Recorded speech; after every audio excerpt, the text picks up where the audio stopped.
You remember the first debate where Nixon looked so terrible? And I did not like that. I lit everything after that. All the other debates, I could do no wrong because they said, oh my God, we got to fix Nixon. So I got hired to do that. Well, they had broken every rule in the first debate that ever existed. But remember, historically, it had never been done before. The pressure was incredible. It was done at CBS in WBBM, I think, I'm not sure of that, in Chicago.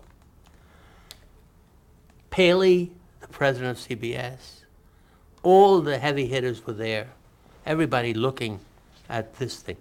And they looked at them in rehearsal. And here was Nixon, who had just come out of the hospital, had literally hurt his knee, hit it on something, hit his head on the car door or something, on a boom. A boom hit his head on a boom. His shirt didn't fit him because he had lost weight in the hospital. Heavy set beard, deep set eyes. Sweated a lot. Disaster. And when they saw him on camera in rehearsal, of course the other team was out of the room, they panicked. And people who had no business giving direction, like the ad agency guy with Nixon, took from the makeup person clown white and just pasted him with white. He looked like a ghost. And somebody said, put lights on the floor to get into his, or worse. He looked like a ghost. History will tell you that. Look at the pictures. And he had on a gray suit. They painted the background. It was wet when they went on the air. It would match the gray suit. Get him out of the room, put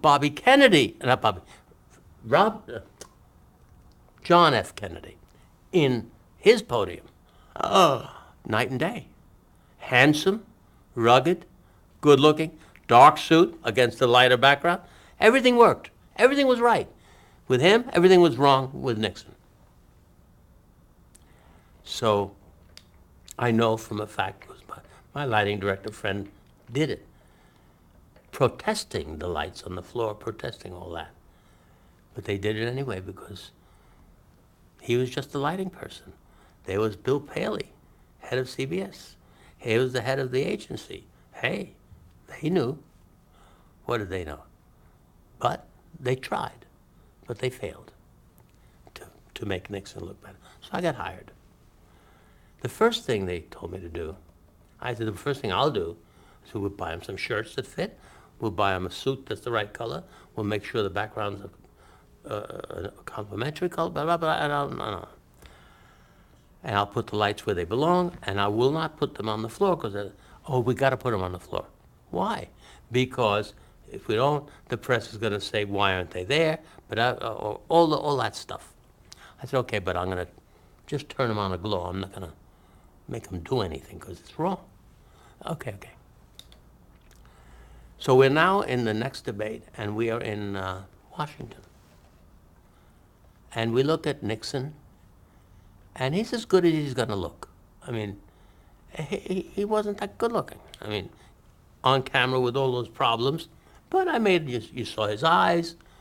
Everything looked okay. Now we look at Kennedy. And Bobby Kennedy comes in. And he sits stands at his brother's podium. And he looks at the pictures, and he starts to count the lights. And he says, Nixon has 8 lights more than my brother. I want them to be lit the same way. I jumped out of my skin. I said, no, wait a minute. Please, that's not right, because, two faces are totally different. He said, I want him to look exactly the same lights. I said, okay. Everybody pleaded with him. Julian Goodman, head of news, pleaded with him. No. So they did everything, and he looked worse. Not bad, because he was still a good-looking guy. But he didn't look that good. He didn't look as good as he should have looked. Nixon, of course, looked as good as he could look.